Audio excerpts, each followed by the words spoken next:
Special কোনো item মানেই chicken mutton হতে হবে এমনটা কিন্তু মোটেও নয়। পনির দিয়েও কিন্তু অনেক স্পেশাল আইটেম বানানো যায় যেগুলো চিকেন মাটনকেও হার মানাবে। যাই হোক, আজকে বানিয়েছিলাম চিলি পনির। রেসিপি থাকলো সবার জন্য। আমি কিউব করে কেটে রাখা পনির নিয়েছিলাম কিছুটা, তার মধ্যে গোলমরিচের গুঁড়ো, লবণ দিয়েছি, একটা ডিম ফাটিয়ে দিয়েছি আর 2 চামচ মতো কর্নফ্লাওয়ার দিয়েছি, জাস্ট হালকা একটা পাতলা ব্যাটারের জন্য।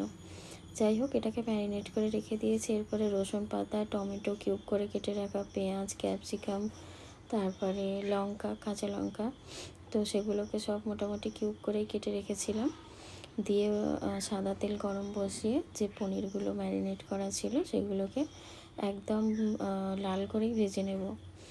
আর গ্যাসের ফ্লেম থাকবে একদম হাই, যেহেতু পনির ভীষণ সফট আইটেম, এটাকে লো টু মিডিয়ামে একদম ভাজা যাবে না। তো গ্যাসের ফ্লেম হাই করেই সব পনিরগুলোকে ভেজে নেব। দেখো, একদম সিঙ্গেল সিঙ্গেল পিস হিসেবে পনিরগুলো ভাজা হয়েছে। এরপরে ওই তেলই অন্য একটা পাত্রে দেব যতটা পরিমাণ লাগবে। তো দিয়ে সমস্ত ভেজিসগুলো আমি অ্যাড করে দেবো, যেমন পেঁয়াজ, ক্যাপসিকাম, তারপরে কেটে রাখা কাঁচা পাকা লঙ্কা। তোমরা চাইলে বিভিন্ন কালারিং ক্যাপসিকামও দিতে পারো। তো ওটা একটু সটে হওয়ার পরে আদা রসুন বাটা দিয়েছিলাম। তোমরা চাইলে আদা রসুন গ্রেট করেও দিতে পারো। তারপরে হালকা একটু লবণ দিয়েছিলাম, দিয়ে রসুন পাতা, তারপরে টমেটো যেগুলো ছিল সেগুলো দিয়ে দিয়েছি। এরপর এটাকে ভালো করে ভেজে নেব। নিয়ে গোলমরিচ গুঁড়ো আর কাশ্মীরি রেড চিলি পাউডার দেবো। দিয়ে ওটা হতে থাক। আমি একটু সসটা বানিয়ে নিলাম। আমি ভিনিগার দিয়েছি, একটুখানি সয়া সস দিয়েছি, গ্রিন চিলি সস দিলাম আর একটু টমেটো সস। টমেটো সসের পরিমাণটা একটু বেশি থাকবে আর বাদবাকি সসগুলো একটু কম থাকবে। আর সয়া সসটা বুঝে দিও, কারণ ওটা ভীষণ সল্টি হয়। আর ওই সল্টের টেস্টটা ব্যালেন্স করার জন্য একটু ভিনিগার দেওয়া হয়েছিল। দিয়ে এই সসের মিক্সচারটা ওই ভেজিসগুলোর মধ্যে দিয়ে দেবো। দিয়ে একটু নাড়াচাড়া দিয়ে 1 বাটি জল দিয়ে দেবো।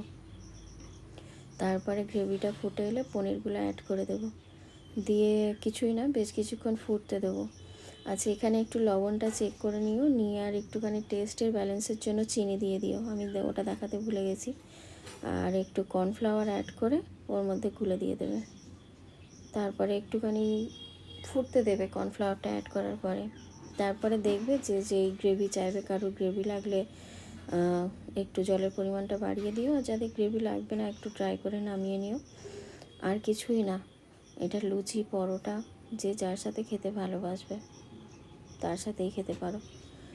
ভীষণ সুন্দর হয়েছিল। তোমরা বাড়িতে একবার ট্রাই করে দেখতে পারো। দেখো, দেখলেই খেতে ইচ্ছে করবে, এত